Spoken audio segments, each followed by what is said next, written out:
Hey, it's me, Chanae, and I was on Twitter the other day and I was scrolling and I saw an article that CNN put about what's the buzz about women in sports. And women in sports has buzz, but not the same buzz as men. So I try to break it down a little bit. You see women on TV and they're usually, the celebrity glamour figures, the Kim K's of the world or the women walking the red carpet.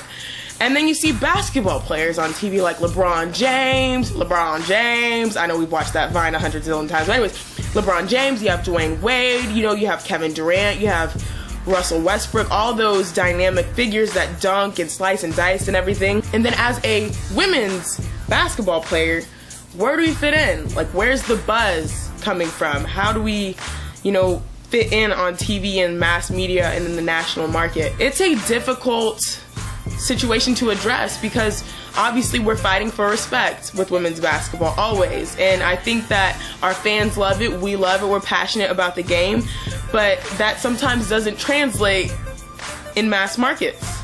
I'll see in occasions or instances where the WNBA is mentioned and automatically people are like, oh no, they put a big X like, oh, why watch that stuff?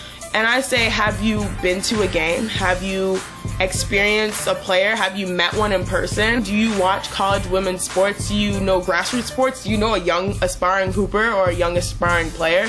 Just because we may not have the same buzz as the men's game doesn't mean our game is less valid. I always tell people this story about women's basketball fandom. Yes, it's niche. I went to Stanford University and we have the best fans on the planet. Nerd Nation is strong. But with regard to basketball, our fans knew us better than we knew ourselves. And I realized that the women's game, our fans take vested interest in knowing each player.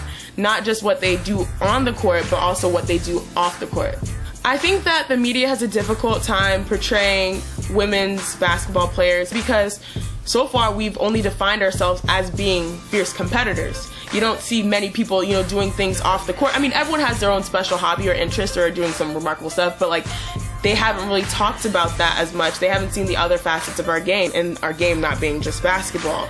I think when it comes to men's basketball, it's strictly basketball, but when it comes to women's basketball, it's a big community. For instance, at Stanford, it's not just that I am a basketball player at Stanford, I am a student athlete, I am someone that is doing an IR major, I'm the little sister to Nneka, who was another great Stanford player. There's so many things that make your little story, and that's what women's basketball is about. So when you approach women's basketball with the lens like the men's where let's just show them as basketball, that's sort of doing an injustice to our game. I think there's definitely a space for you to be a woman and then to be a basketball player and to not sacrifice one for the other. Obviously, you have to be comfortable with letting your hair down and being fierce on the court and occasionally having a crazy action